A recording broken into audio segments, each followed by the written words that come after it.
Buenas tardes, bienvenidos a Enfoque Semanal, el programa de Sintraem de Pereira. En el día de hoy hablaremos sobre la rueda de prensa convocada por la Mesa de Organizaciones Sociales y Defensoras de Derechos Humanos para presentar su informe sobre las violaciones a los derechos humanos y las infracciones al derecho internacional humanitario cometidas en Risaralda durante los años 2012-2013. Además, hablaremos sobre la objeción de conciencia como un derecho fundamental de los colombianos. Y finalmente hablaremos sobre una denuncia presentada por habitantes y estudiantes del corregimiento de Puerto Caldas respecto al no funcionamiento de los restaurantes escolares en este corregimiento. Bienvenidos.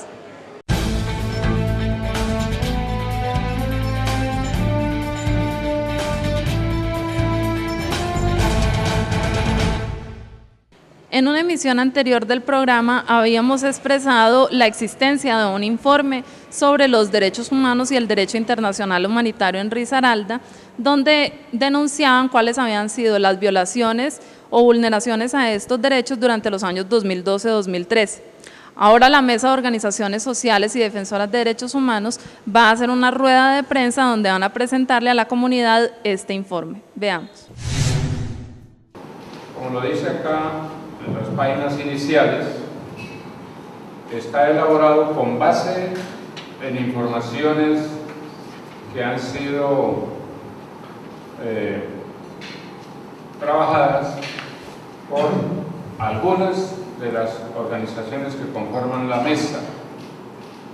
Entre ellas están organizaciones del orden sindical, como lo es la Central Unitaria de Trabajadores. Está en situación particular el Sindicato de Trabajadores de Risaralda, Sintraentes.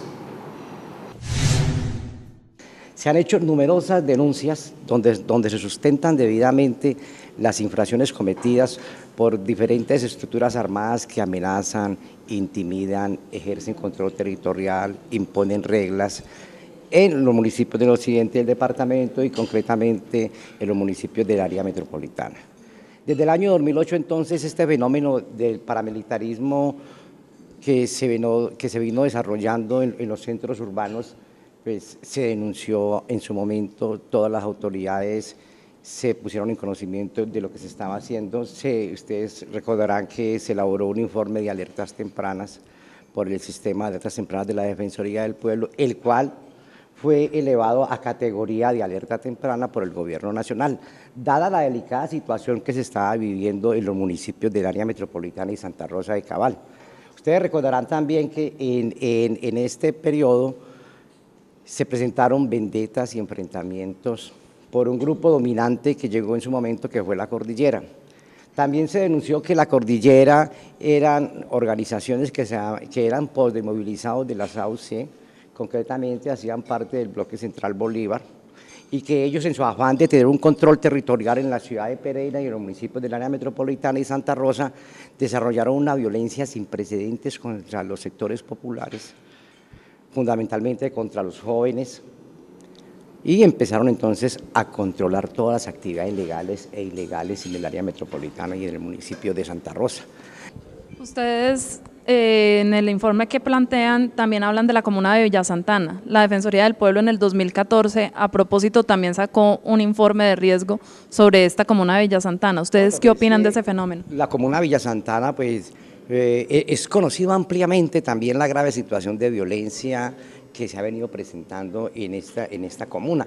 Allí se dan todas las formas de violencia. Estamos hablando entonces que hay extorsiones, que hay intimidaciones, que hay reclutamiento de menores, que hay involucramiento de niños en actividades delincuenciales, que hay distribución de toda clase de sustancias psicoactivas, que por eso este año entonces las autoridades se vieron en la obligación de actuar, porque es tan evidente que no lo pueden seguir desconociendo. Y lo que hemos dicho nosotros, que ante la fuerza de las evidencias, no es posible que se siga desconociendo que en Risaralda, y concretamente en Pereira, hay unas estructuras que controlan, amenazan, intimidan a las comunidades y sus organizaciones. Durante la rueda de prensa realizada por la Mesa de Organizaciones Sociales y Defensoras de Derechos Humanos del Risaralda, contamos con la presencia de Néstor Javier Arango, personero municipal de Pereira. Doctor, bienvenido a Enfoque Semanal. A ustedes muchas gracias por la invitación. Bueno, señor Personero, cuéntenos por favor, frente a este informe que entregan las organizaciones sociales, ¿qué medidas va a tomar la Personería Municipal? Bueno, el informe abarca todo el departamento de Risaralda, por lo que hubiera sido muy interesante tener un enfoque desde el punto de vista de las autoridades departamentales y de las responsables de la divulgación, promoción de derechos humanos y de la sensibilización en el departamento. Pero hemos visto hay algunos temas que tocan con el municipio de Pereira que de tiempo atrás hemos venido trabajando.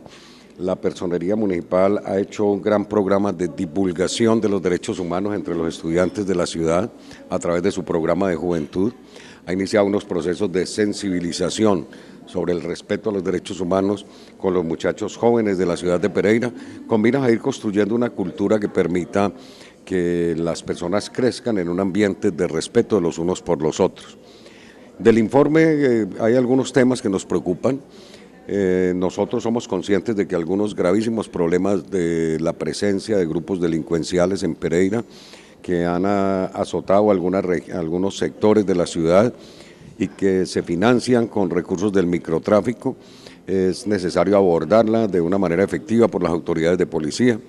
También el cambio de actitud de algunos funcionarios del Estado respecto de algunos ciudadanos que ejercen actividades informales. En la denuncia que allí se presenta, o en las denuncias que allí se presentan sobre el tratamiento que se ha dado a los vendedores informales, la Personería está atenta, tiene abiertas algunas investigaciones disciplinarias por hechos cometidos por funcionarios de la administración municipal, sobre todo a principios del año 2013, que actuaron a nuestro juicio sin obedecimiento a algunos parámetros legales en el control de las ventas informales. Compartimos del documento la denuncia que se hace sobre la violación gravísima de derechos humanos que ocurre en el centro penitenciario de mediana seguridad de la cárcel de la 40. La Personería Municipal ha venido solicitando en repetidas ocasiones al Gobierno Municipal de Pereira y al Gobierno Departamental a través del Gobierno Municipal de Pereira que tomen cartas en el asunto. Aquí no podemos seguir tolerando que sobre la idea de que ese es un problema estructural y de que le corresponde solucionarlo a la Nación y al IMPEC, no podemos seguir tolerando, decía, que se sigan violando derechos humanos en ese establecimiento como ocurre. El hacinamiento gravísimo que allí se presenta, las situaciones de salud, de riesgo para la vida, por atentados contra el derecho a la salud que allí son permanentes. El sindicalismo colombiano conquistó la licencia de maternidad, beneficiando a todas las familias. Además, conquistaron más derechos laborales, como los 15 días de vacaciones al año, y siempre han velado por garantizar un trabajo digno.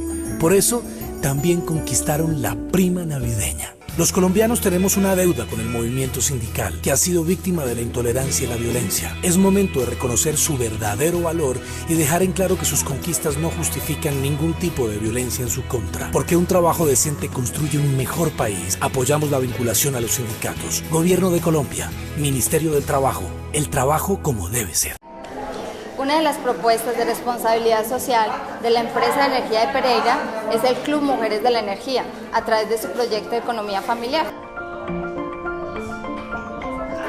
Nuestro objetivo principal es brindarle a las madres, en su mayoría cabeza de hogar, como una oportunidad. Esto es un proyecto de vida para que ellas tengan la opción de aportar ingresos a su casa. Y no solo eso, sino que acá no se les brinda la oportunidad de que, o sea, no tienen excusa para venir.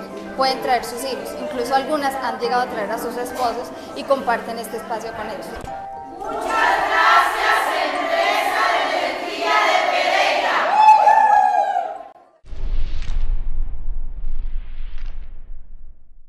En Pereira hemos tenido agua y bosque durante 150 años, pero pueden acabarse. Sin bosque no hay agua, sin agua no hay vida, ni ciudad ni futuro. Cuídalo, para que el agua sea buena y abundante los próximos 150 años y mucho más. Aguas y Aguas de Pereira, responsables del futuro. Nos encontramos acompañados por Andrés Ayala, un objetor de conciencia y además integrante de la Asociación Nacional de Estudiantes de Secundaria Andes. Queremos hablar con él para que ustedes los televidentes sepan qué hacer en caso de una batida ilegal del ejército o en caso tal de que su hijo o usted mismo no quiera presentarse al ejército a prestar el servicio militar. Andrés, bienvenido a Enfoque Semanal. Muchas gracias. Bueno, Andrés, cuéntenos por favor qué es la objeción de conciencia. Bueno, la objeción de conciencia es un derecho que tienen los individuos para negarse a actuar o participar en algo que está en contra de su voluntad, su pensamiento o de sus propias creencias. Bueno, y esto además incluye el prestar el servicio militar. Uno puede objetar conciencia a cualquier cosa que crea que le vulnera, que lo vulnera a usted como individuo. Listo. ¿Y por qué deberían las personas objetar su prestación al servicio militar obligatorio? Bueno, primero es un proceso de historia en que llevamos más de 50 años en guerra. Ya durante todo ese tiempo han intentado acabar con las fuerzas insurgentes de manera violenta, cosa que aún no lo han logrado. Y con la objeción de conciencia sería quitarle un poco de fuerza a la mano sangrienta o a esas fuerzas que ven todo este rollo de la guerra como un negocio, la verdad. Listo, y entonces si alguien es reclutado forzosamente para prestar servicio en el ejército y no lo quiere hacer, entonces ¿cuál sería el consejo para ese joven, para su familia? Bueno, lo primero es mantener la calma e informarle a alguien de su situación, a alguien conocido, que se pueda comunicar con los padres o llamar a la Defensoría del Pueblo y denunciar el caso, en qué lugar se están haciendo las batidas, si es en un vehículo, anotarle las placas, si se puede el nombre de los reclutadores. Objetar conciencia debe tener algún trasfondo político, ¿verdad? Entonces queremos saber ustedes por qué le dicen no a la guerra y sí a la paz. Bueno, nosotros como organización reconocemos que se debe prestar un servicio a la patria, es responsabilidad de cada ciudadano, pero no con la guerra. Sinceramente, apostamos más por la vida que por la muerte. Proponemos un servicio sustituto, ya sea educando a jóvenes o adultos analfabetas, o prestándole algún servicio a la comunidad, algo que en realidad tenga resultados mucho más rápidos que con simplemente ir a cargar un fusil, matar a alguien más, convertirse en un asesino. Bueno, Andrés, y si alguien es objeto de reclutamiento forzado, si no quiere prestar el servicio militar obligatorio, ¿ustedes qué argumentos jurídicos utilizan para defender a ese muchacho? Bueno, tenemos en cuenta el artículo número 18 de la Constitución, el cual habla sobre la libertad de conciencia, el artículo número 19, el cual se refiere a la libertad de culto. También nombramos la sentencia C728 del 2009 y la C879 del 2011. Listo, nosotros comprendemos esa situación, además porque nadie puede ser detenido ilegalmente, nadie puede ser detenido forzosamente a pesar de que el servicio militar aparezca como obligatorio dentro de la Constitución. También la Constitución dice que usted tiene libertad de culto, libertad de pensamiento, libertad de conciencia, y es ahí donde juegan los objetores y las objetoras de conciencia. Bueno, esta es una introducción a este importante tema, el cual seguiremos profundizando en unas próximas emisiones.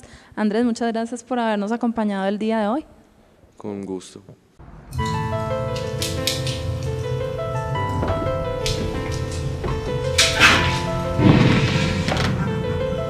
Papi, ¿por qué mi tía la volvió? Hija, porque alguien quebró sus sueños de libertad.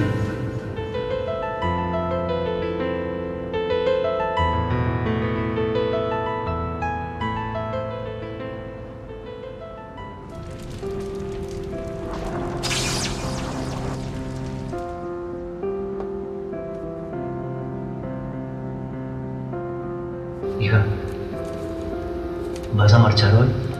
Claro, pa. Tu mejor legado es la defensa de los derechos de los trabajadores. No olvidaremos a quienes han entregado sus vidas por defender los derechos laborales y la libertad sindical. Protegiendo nuestros recursos naturales, garantizamos un mejor futuro. Pero, ¿cómo protegemos el agua? El agua nace en el bosque y protegiéndolo tendremos agua, vida, ciudad y futuro, otros 150 años y más. Aguas y Aguas de Pereira, responsables del futuro. Amigo pereirano, realice un buen manejo de los residuos sólidos en su hogar u oficina para así evitar ser sancionado por el comparendo ambiental. Una campaña de la empresa de aseo, el Consejo Municipal, ATC de Occidente y la Alcaldía por una Pereira más limpia.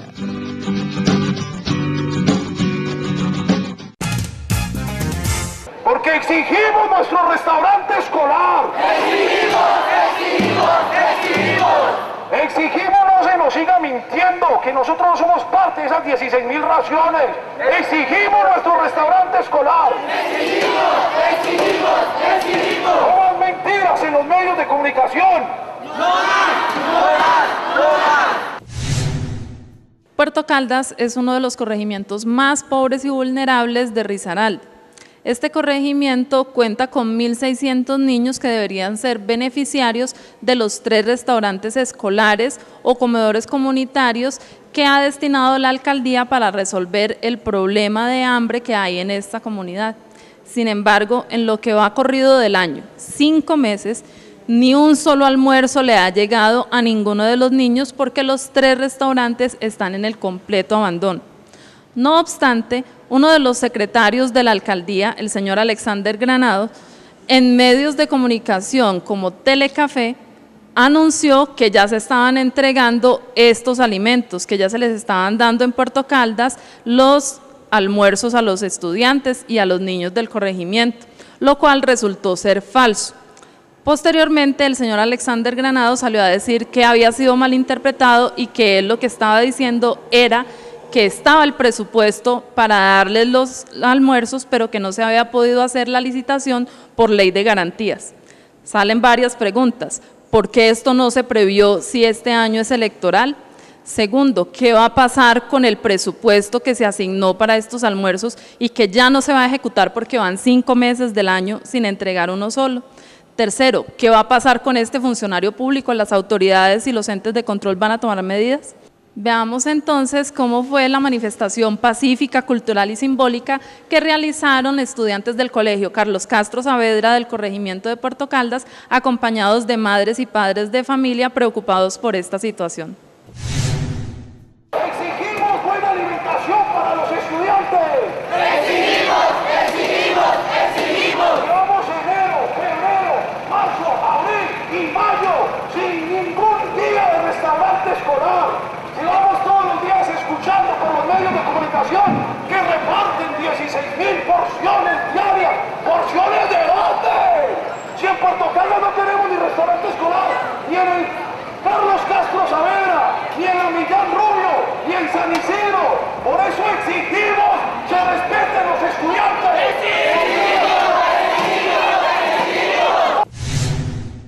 Nos encontramos con Andrés Díaz, uno de los estudiantes del Colegio Carlos Castro Saavedra, acompañado por varios estudiantes y habitantes del corregimiento de Puerto Caldas. Bienvenido a Enfoque Semanal. Gracias. Bueno, cuéntenos por favor cuál es la problemática que ustedes denuncian aquí en la alcaldía. La problemática es que en el corregimiento de Puerto Caldas existen 3 instituciones, las cuales son el Colegio Carlos Castro Saavedra, la Escuela de San Isidro y la Escuela Enrique Millán Rubio.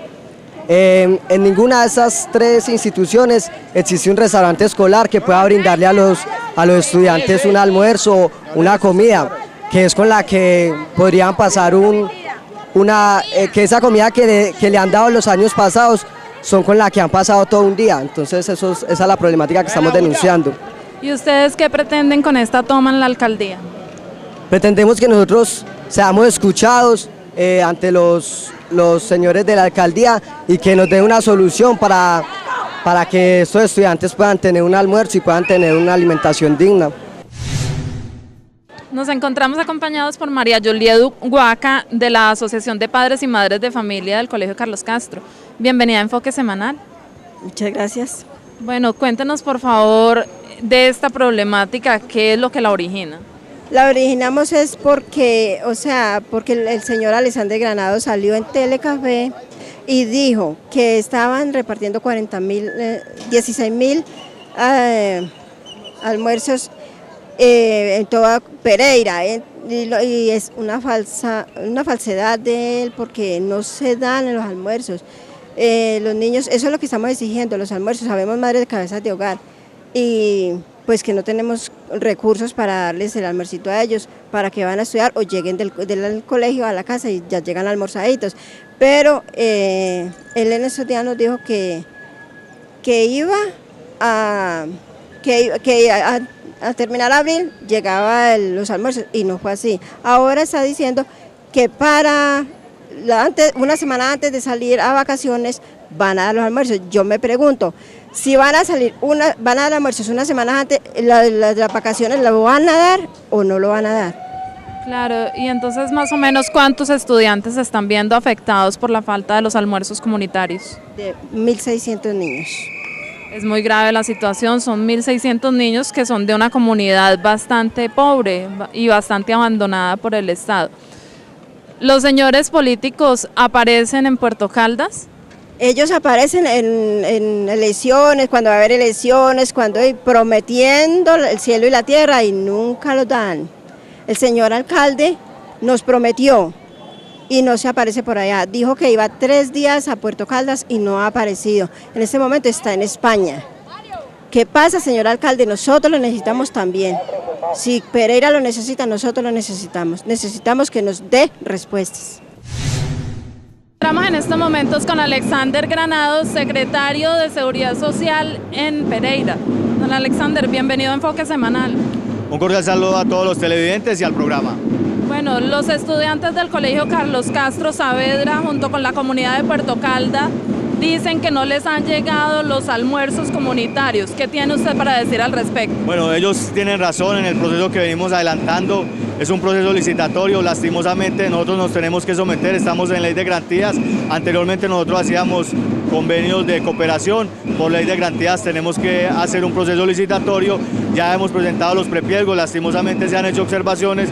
Los tiempos prudenciales que hemos tenido para el proceso los hemos venido trabajando, pero también es un llamado que hacemos a los padres de familia de Puerto Caldas. Nosotros ampliamos la cobertura en el tema de Puerto Caldas y hasta hoy tenemos muy poca inscripción de los jóvenes. Quitamos el tema del Sisbén para que pudieran acceder y hoy seguimos. Y también estamos trabajando muy fuerte para que los padres aprovechen el programa, porque hemos notado que no se aprovecha el programa, que sigue siendo la inasistencia de algunos jóvenes a estudiar, no por el tema de transporte, no por el tema de alimentación, y en eso venimos trabajando, consolidando. Es la tarea de dar solución. Nosotros como administración estamos trabajando muy fuerte para que podamos rápidamente salirle al paso, poder llegar a los jóvenes que hoy requieren de la alimentación en el corregimiento de Puerto Caldas. Hoy está llegando el desayuno normalmente y aspiramos a llegar también con el almuerzo, pero vuelvo, insisto, también un trabajo comprometido de los padres de familia de la comunidad por este programa. Bueno, de la comunidad nos hicieron denuncias frente a que usted estaba diciendo que ya habían entregado almuerzos. ¿Es eso cierto o es falso? No, a ver, lo que aquí se genera es de pronto un malentendido. Cuando nosotros salimos a hablar es que hoy están asegurados los recursos para la seguridad alimentaria. No quiere decir que es que no tengamos o que no hayamos contratado porque no tengamos plata o no tengamos dinero para eso. No se ha acelerado el proceso porque estamos en ley de garantía, estamos en un proceso licitatorio, pero los recursos están garantizados, es lo que queremos decir. Hubo un malentendido, una mala comunicación donde manifestaban que nosotros desde aquí estábamos diciendo que ya se estaban sirviendo. Hoy no estamos sirviendo todavía en ningún sector, en ningún barrio de nuestro municipio. pero la tarea es lo más pronto posible, como lo hemos hecho en los otros años, poder llegar rápido a la comunidad. ¿Y esta solución cuándo le va a llegar a la comunidad de Puerto Nosotros Caldas? tenemos unos plazos perentorios, estamos en 45 días. Si a nosotros nos dejaran contratar directamente, créame que ya hubiéramos contratado directamente, pero por procesos de transparencia y por procesos de ley de garantías tenemos que hacer un proceso licitatorio que en este momento se está adelantando.